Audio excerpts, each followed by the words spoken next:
Here we are on beautiful Jones Street. You saw Ted Jones. And we're back. What's up, guys? Ted Jones World Podcast. Coming back from like a 6-month hiatus. I've been working on a bunch of different things. I was doing tofu meatballs with my guy, Mario Bosco. You guys can see the last episode here on YouTube, Apple Podcasts, Spotify. And I just wanted to come on here and just kind of wrap up what we did in 2025. It was a busy year. I did over 600 comedy shows in 2025. It's like that's a crazy number. Once I started stand-up comedy like 5-ish years ago, I would have never thought that I would have done that many shows in 1 year. Very exciting. I'd say I could chalk it up to probably like around like probably between 620, 640 shows if we like gather everything together. That definitely includes like, I'd say 10 to 15% open mics, but you gotta take that also into account. Like that still counts as being on stage, even if it's just for like 5 minutes. But a lot of stand-up comedy, and I think like this was easily my most I'd say successful year. Like the stuff that I did the most, I was locked in.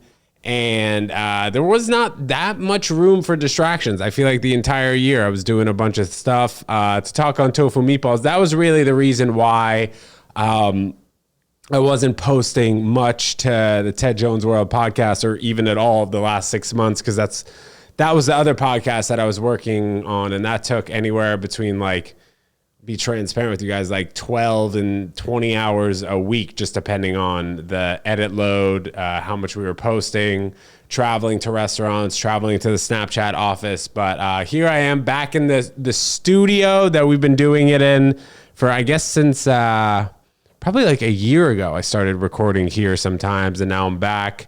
And, it's been exciting. This journey has been great. It's been tough sometimes. It's been easier times, but I'd say mostly it's probably been tough. And going forward into 2026, I'm looking to still do a ton of stand-up, do a bunch of content. And if you guys don't follow me on Ted Jones World on all platforms, Snapchat, TikTok, Instagram, YouTube, you guys got to follow me. I'm doing a bunch of fun stuff. And I think like, if I could look back, let's do this. If I could look back, like, 6 years ago when I was still working in real estate, still working in my dad's company, and somebody told me that it was going to be like this hard, and like 6 years later you'd be in this spot, I'd be like, as I have a sip of coffee here, I'd be like, oh man, that seems like it's going to be tough. But hey, it's been fun, and I'd say at the same time, like, I love what I'm doing. I have a very supportive family, very supportive support system around, and I'm focusing a lot on Ted Jones World. As I have my little, if you guys are watching it on YouTube or you guys are watching via video, I have my little microphone holder here that says Ted Jones World. I've been focusing on it a lot, and doing that many comedy shows and then doing that much content. Like, I'd say, on average, it's hard to even count or hard to even compute, but I'd say on average, I was doing easy. Like if you include like Snapchat stories, Instagram stories, posts, I got to say at least 15 a day.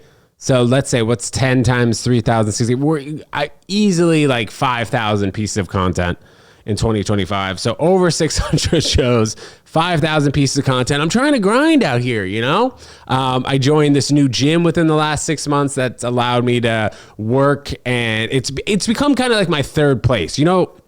How my generation of people, like people in their early 30s, maybe mid 30s, late 30s, they don't really have a third place. Or also, I guess people in their late 20s too. They just have and I think like for the most part, the phone has become like your third place. Like people would have that bar that they all go to, but like you can stay pretty social on the phone. Like you can catch up with the people that you want to catch up with just via texting, via Snapchat. I've also noticed, it's funny. I never thought I would use Chat GPT, and then over like the last 3 months, sometimes I'll just use it for fun. Like I'll just talk to it. Like I missed my flight one time. This is embarrassing. I missed my flight because I didn't have a real ID. You guys know what the real ID is? It's when they have the star in the corner of your ID, and apparently you couldn't go as of May 5th, 2025. You can't go on a plane without the real ID. And I hadn't taken a plane in like 5 months. So I figured this out in October, like end of October, when I went to the airport, and they're like, nah, you don't have a real ID. I was like, this ID is real. Look at it. It's not no fake ID. But I asked ChatGPT, I was like, do you think I'm dumb for messing this up and not having a real ID at this point? I'm 33 and a half years old, and ChatGPT was like, oh, you know what? It's an honest mistake. You know, Ted, you can't blame yourself. A lot of people have made this mistake. I was like, I guess ChatGPT is a nice friend, you know? And it's also, when you use ChatGPT, they don't bother you. You know, you send one text, they respond, and then they're not like, hello, did you get my last message? Which I don't know if I'm really like, I'm not talking about anybody in particular, but I guess I would have potentially done that, you know. 2025 didn't really have much of a, I don't know, like I didn't really have like that much of a social life, but like what I'm doing, I do feel that when I'm out doing stand-up comedy at night and I'm socializing during the day, making content during the day with sometimes other people, I feel like that is social, and that's a fun part of it. So I don't think like my social life is really lacking because of what I do allows me to be social. You know, maybe that would sound weird, but if your work is something that for the most part social, whether like I'm just communicating with the crowd or hanging out with comics, I'm putting in a lot of hours into that. So I don't feel like I don't have a social life. I don't know if that sounds weird, but definitely on the dating front, that didn't really exist much in 2025, and that's okay. That's all right. I feel like I don't know. I feel like it'll all come together when it comes together.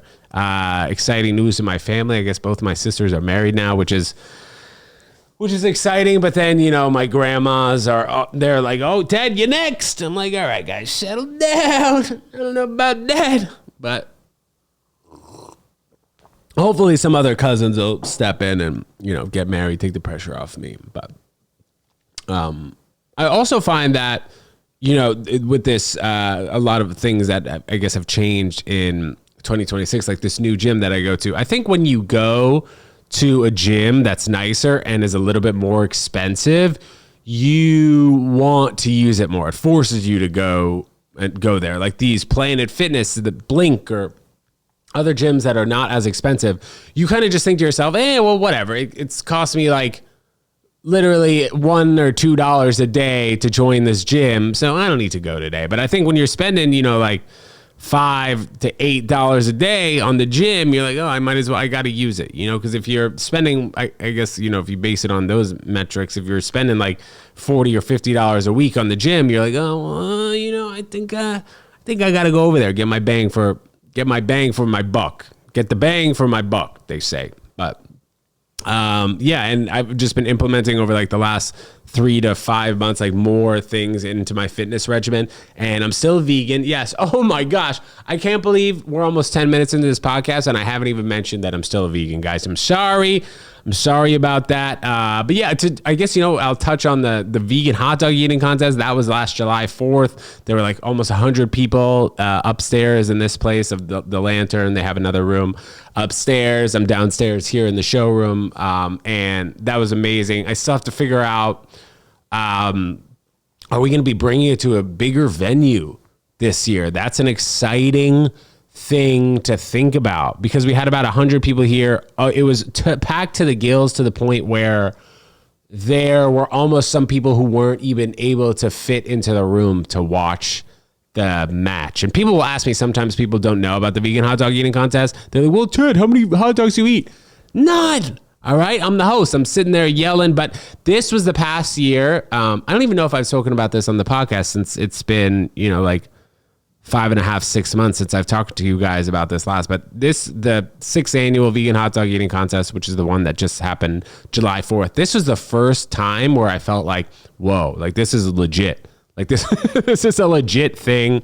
Almost 100 people came out, and the noise in the room was electric. And in the previous 5, I had been on the microphone or I had been yelling and been like, oh, this guy's doing this guy's eating that. Oh, this person's on to their 4th hot dog. This one, oh, dunking the bun, this and that. I couldn't even speak.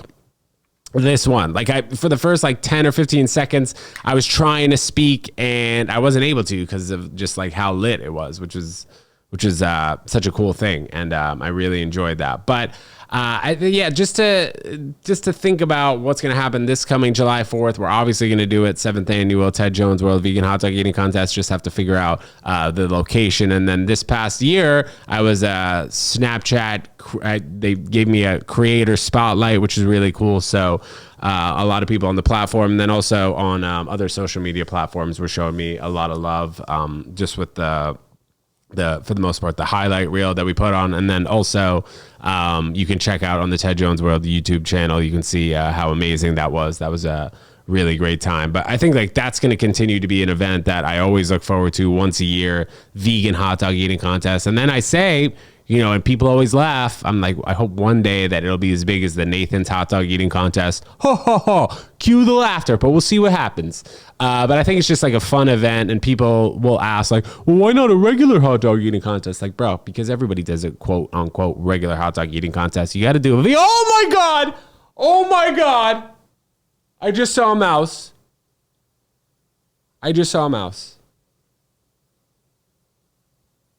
One of my least favorite animals. I'm sorry. I don't mean to be rude. I know I'm a vegan. Ah! Oh my God. Okay. I gotta get the video of this. Okay. I'm going handheld phone. Oh my God. That's the first time I've seen here. I'm going handheld. And honestly, I'm not like I'm a vegan as I'm talking about being a vegan hot dog eating contest, but like, I think I just have like, I just get scared because of like, growing up in New York City, I used to see mice like a lot. And then, now like seeing them, I just get scared. Okay. I don't see it now, but that was honestly terrifying. That was scary. Can you imagine? Can you imagine I'm here on stage and I see one of those mice? That would not be cool. All right, we're going back to sorry. Okay, going back to our regular scheduled podcast. It's funny that like I was just talking about being a vegan and like vegan hot dog eating contest. I see a mice go across the back of the room and I freak out. It's just because it's just like me growing up in New York City. Like, sorry, mom and dad, but yes, or like, one of the first apartments that we had, I remember like there were mice and I freaked out. Why are people afraid of mice, dude? Honestly. It's embarrassing, bro. Like, I'm 6'2", 181 pounds. Like, I shouldn't be afraid of a mouse. Okay, rat, it's a different story. That thing is huge. But, okay. Sorry, that shook me up a little bit. Okay, but yes, seventh annual Ted Jones or Vegan Hot Dog Eating Contest. I'm looking forward to it, and a lot of other things that are going on. And just to, I guess go back to the beginning of the episode, the Tofu Meatballs podcast. I did talk about this on the last episode when I posted it, but Mario Bosco, my guy, we would go to restaurants. They would come to the Snapchat office. They'd bring a vegan dish that they have at their restaurant for me, and then they'd bring a non-vegan dish for Mario. And we did 12 episodes. We did 11 episodes of that. So that was season 1, and we're gonna figure out what's gonna happen for season 2, if we're gonna continue to do it. But it was just a lot. It's a lot of coordinating, and I think, to be transparent with you guys, it's just a lot easier to kind of put together the Ted Jones World podcast because that revolves for the most part around my schedule. I'm able to set up down here or set up at my apartment, which is the makeshift studio. But so we'll see what happens with that. And 2025, I think, was just a year of reflecting and doing, 620-ish comedy shows. That was more... Pretty much, I think that was probably pretty much close to the same amount of comedy shows I've ever done, like, in my life. Like the previous 4 years, probably I had done maybe 600, something like that. And it's funny to think back on like the first 2 or 2.5 years, 3 years in stand up. Like, I would do stand up comedy maybe like 3 times a week. If that, and then some of the sets that I was doing, like I would do sets in my mirror. Like I do 15 to 20 minutes in my mirror, in my kitchen. I would have a microphone and I would just be like holding the microphone and just like doing my set that way. And I would consider it an open mic or something. I'd still write it down as a set, like 3 years ago when I did that 3 or 4 years ago. But it's nothing like doing it in front of a live audience, saying in front of a live audience. And I'd still, I do open mics way less frequently now, but still I'd say maybe like every other week. Maybe I do an open mic here and there within like the last 3 or 4 months. I've done like, between like 5 and 8, maybe 6, 7 open mics, something like that. But I think that's super valuable. And I think like when you don't have stage time, it's crucial to keep doing it as much as you can. And I go to a place like Miami, like I was in Miami like almost a month ago, and I was able to do a couple of shows down there, but there's just nothing like New York comedy, New York stage time. On a night like this past week, I did the most shows I think I've ever done, because we look at it like this. I did a show the 23rd of December in Florida. Then the 24th, I didn't do a show, but so I think this is when it was like the most amount of shows in a week was like the 25th of this. I don't even know what I'm talking about. Okay. The 26th of December was a Friday. So I did 4 shows Friday, then 5 shows the next day, Saturday, 3 shows Sunday, 3 shows Monday, 3 shows Tuesday. I think it was 3 Wednesday, 4. I did 23 or 24 shows in 1 week, which is a lot. And I did feel kind of exhausted from it, but I think like you just get more energy, and the more energy, like the better the crowd is, you think you're tired, but if the crowd gives you energy, you're just like, oh, this is lit. I'm going to keep doing this, And now I haven't taken a day off from stand up in like 10 days, but I think that's what New York gives you. It just gives you the opportunity to be on stage night after night after night. I've been in LA a few times doing stand up, but it's tough to get from place to place. It's not like right around the corner like here. And then I haven't been to Austin, Texas, but I have heard that there are a lot of stand up comedy clubs that are on the same strip, which makes it easier to do stand up comedy when everything's right around the corner. But I think there's just nothing like New York. And there also are not crowds like New York. Like there are times when I'm here and the only crowd members we have are 10 people, and it's a group of 4 from Norway that they didn't even know that they were going to see a stand-up comedy show, because we were like, hey, comedy show. They're like, oh, okay, we will see. I don't even know if that's a Norway accent. Oh, we will see comedy show tonight. Okay, boom, you have 4. Then there's 3 NYU bros who are like, oh yeah, do see a comedy show. And then there's another 3 group of people that don't speak English. So I think New York crowds are definitely the toughest. They can be the most fun, and I think they are the most fun. They're the best. And down here in a place like this basement upstairs, those are the times when you get the most reps, or myself, or at least I get the most reps. Like on a Saturday, you guys come through here. We do 6 p.m. downstairs, 7 up, 8 down, 9 up, 10 down, 11 up, 12 down. So easily you can do 1, 2, 3, 4, 5, 6 shows easily in a night. Sometimes they're brunch. So sometimes I'll do 7 shows here in a night. And then if I have other spots in other places, I go uptown to Stand Up New York, or I go over here to Grizzly Pear, or other places, I can have 8 shows in one night. And that's pretty much unheard of in any stand-up city or anywhere else in the world. Like how do you have 8 shows, So doing like an hour and 30 minutes of stand-up comedy in one night, and it's all different shows. It's like, bruh, that's a lot of stand-up. And also, I think like, just to speak on sleep and recovering, I sleep a lot.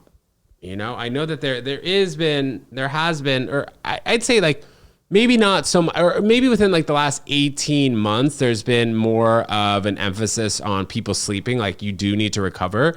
But I'd say before that, for like the past 20 years, before the last 18 months, did you guys notice how, like when you were growing up or whatever, your parents would always nag you about like, wake up, you're sleeping too late. But I think you do need to sleep. And if you look back like hundreds of years to the caveman days, or not even before the caveman days, like we were sleeping a lot. We were sleeping like 11 hours, some of us.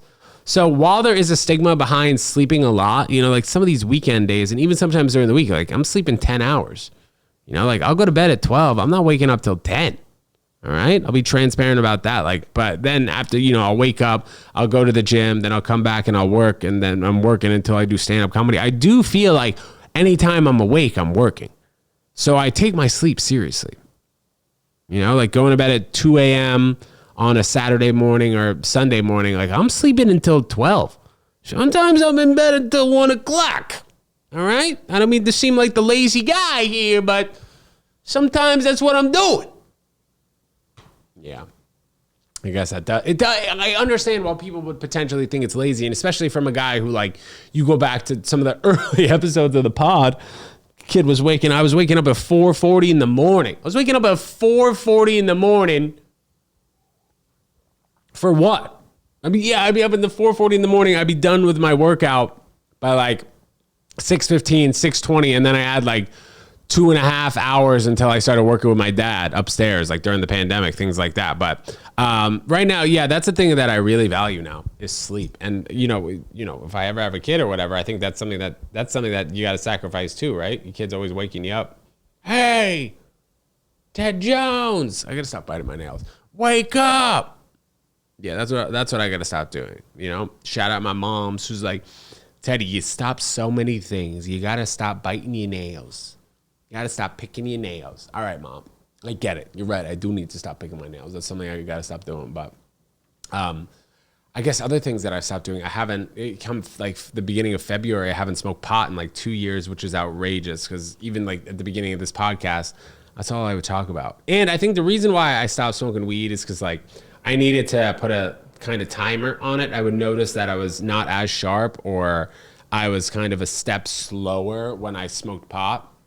I needed to stop like 3 hours before a podcast, like 2 hours before I went on stage, just so things would be continuous and moving and I could keep my beat and my cadence. And drinking, I haven't had a drink in, I guess since like I went on a date with this girl like a while ago to a karaoke place. That was like the last time I drank, which was probably, I'd say like beginning of May. Just clock it at like, let's say 8 months from today. You know, the 5th of January. The 5th of May. That was probably the Cinco de Mayo. It probably wasn't Cinco de Mayo because like we didn't even drink and do anything like Cinco de Mayo specific. But yeah, let's say it was probably like the 6th or 7th of May. That was probably the last time I had a drink. And it's not because like I really have a problem with drinking. I feel like I did probably have a problem with smoking nugget because I was doing that like 7 or 8, no joke, times a day, like a lot. But I think I just feel like less restricted. You know, like if I wanted to act a certain way or be specifically sharp, I know what to do. And I think that also speaks to like, you know, me doing OMAD, which is 1 meal a day. And sometimes people get concerned, maybe my parents in general. I don't really like to eat until after shows. Like after shows, like I'm eating everything. You know, I'm getting a nice quinoa, some avocado, some sort of nuts, beans, freaking other things like that. Things that, you know, obviously have a lot of protein, and that's just what I like to do. I like to eat when the whole day is done.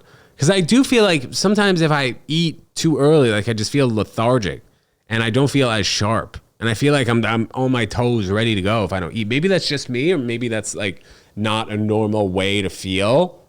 But I did feel previously, like when I was working corporate, you know, I just felt like if I were to eat too much or too early in the day, I would just immediately feel lethargic. So now I just keep it coffee and seltzer. Even though I just went to the dentist and they were like, we could tell your gums you're getting all that acidic stuff on it. So I do need to, I need to wash out my mouth after I have coffee or seltzer. And it's crazy because I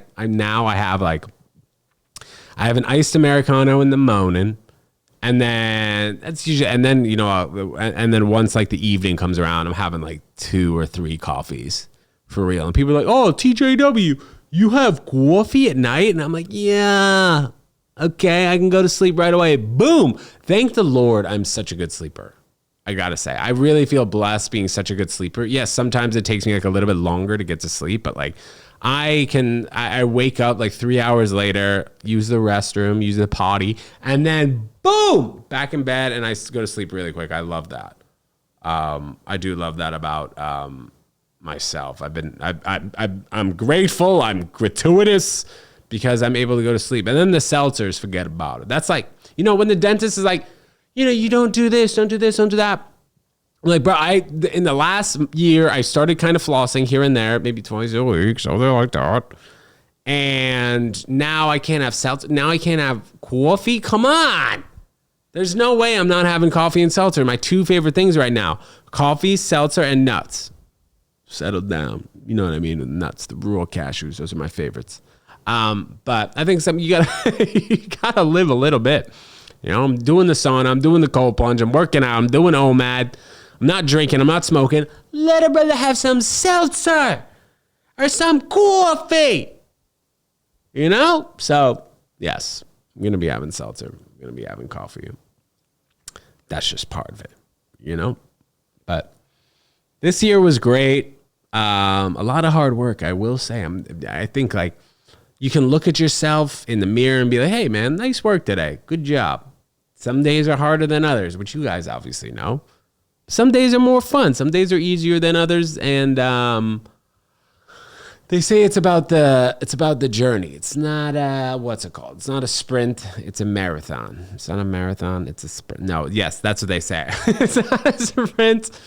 It's a marathon. And even though sometimes I have issues with some places that I'm at, some people, it's all good. I think the most important part to look back on is just like zoom out, which a previous guest and a guy who I work with sometimes, Mr. Luca, has said, you got to zoom out and see like, all these things that I'm going through right now will help me down the line. And as Tony Robbins says, life happens, life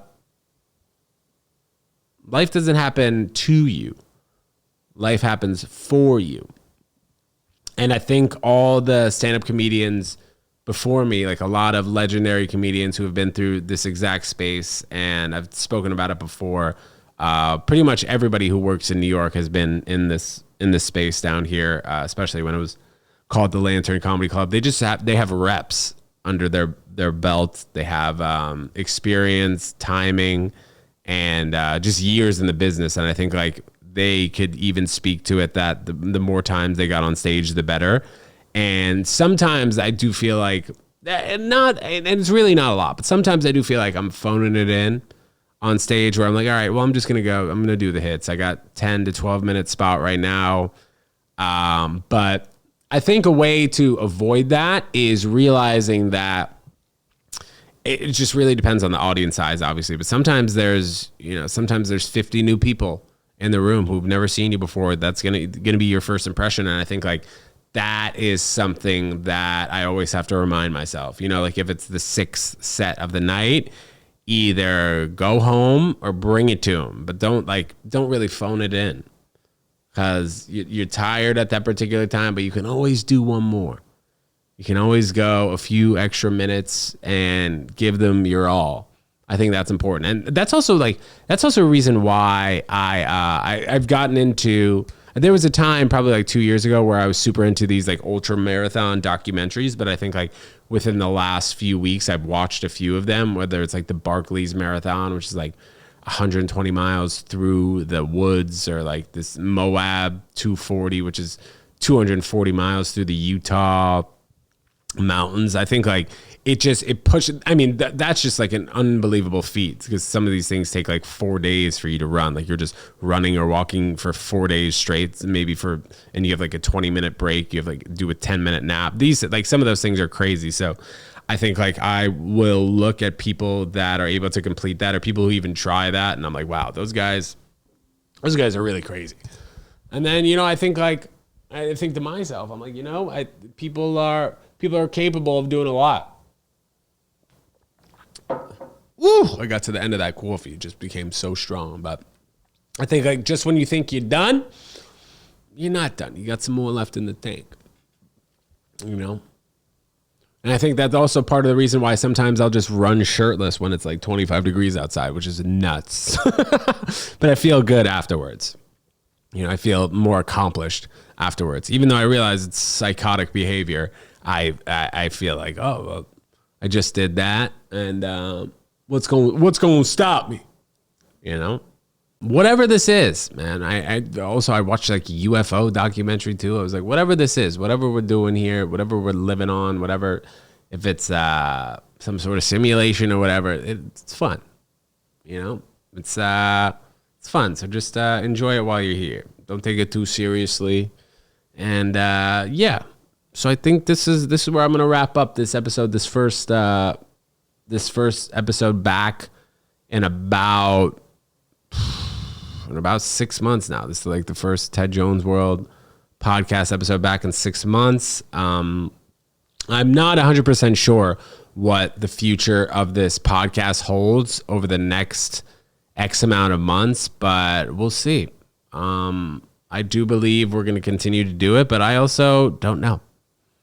So you guys know better than me because you're seeing how often it's coming out, or maybe we're taking a hiatus on it. I don't know. I have to be honest, because sometimes there are a lot of things that are on my plate, and trying to do a lot. I really am. I am doing a lot, I should say. But guys, thank you so much for listening, and I'm happy I got back here on the airwaves to talk to you guys, or you guys are watching. What up? And I'm just going to continue my journey. 2026 is going to be a very exciting year. So thank you guys so much for listening and watching.